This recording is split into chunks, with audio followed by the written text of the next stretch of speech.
worship His holy name. Welcome to Man of Faith Ministry. I'm Brian, and we're up to chapter 8 of Mark in the New Testament, reading Matthew through to Revelation. Hope you've been enjoying it. You'll see a couple of QR codes on the screen maybe. The information about them and what they're for is listed in the description at the bottom of the video. So let's get started. Chapter 8 of Mark. 4,000 fed.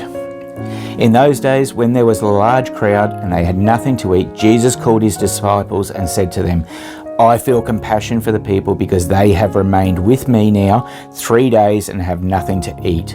If I send them away hungry to their homes, they will faint on the way, and some of them have come from a great distance. And his disciples answered him, where will anyone be able to find enough bread here in this desolate place to satisfy all these people? And he was asking them, how many loaves do you have? And they said, 7.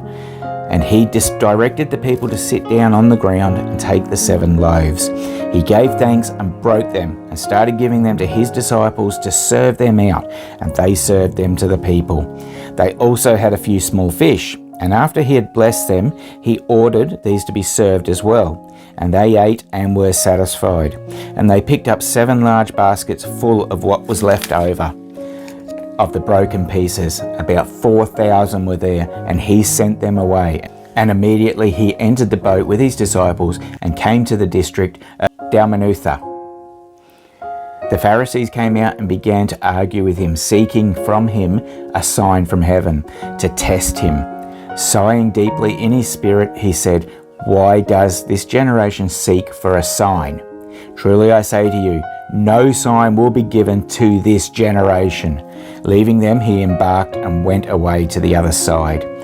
And they had forgotten to take bread, and did not have more than 1 loaf in the boat with them.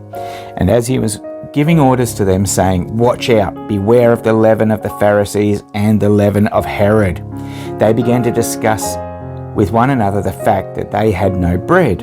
And Jesus was aware of this and said to them, why do you discuss the fact that you have no bread?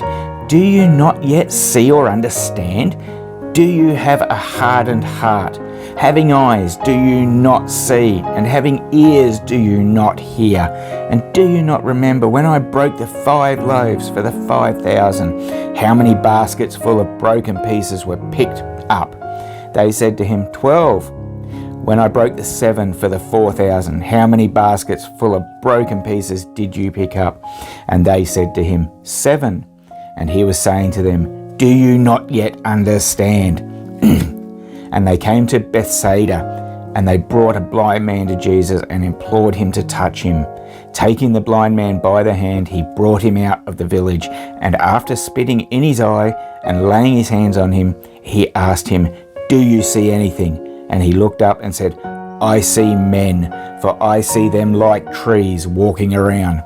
Then again he laid his hands on his eyes, and he looked intently and was restored, and began to see everything clearly.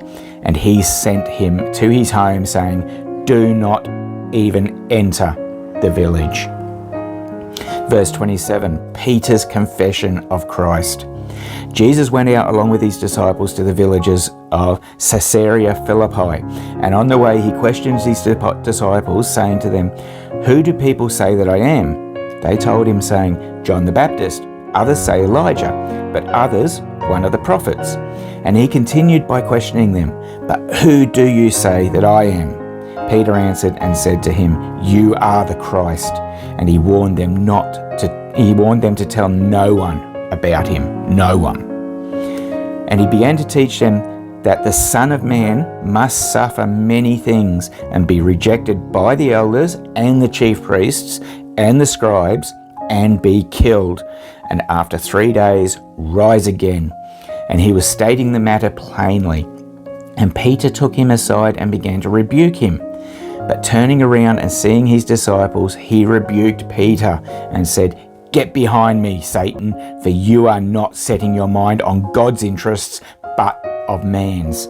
And he summoned the crowd with his disciples and said to them, if anyone wishes to come after me, he must deny himself and take up the cross and follow me.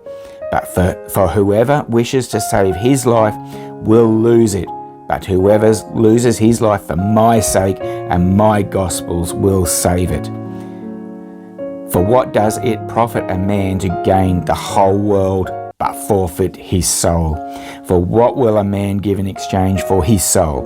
For whoever is ashamed of me and my words in this adulterous and sinful generation, the Son of Man will also be ashamed of him when he comes into the glory of his Father with the holy angels. That's the end of chapter 8. So next time we'll have chapter 9, which is the Transfiguration. Until then, please take care, stay safe, and may God bless your day.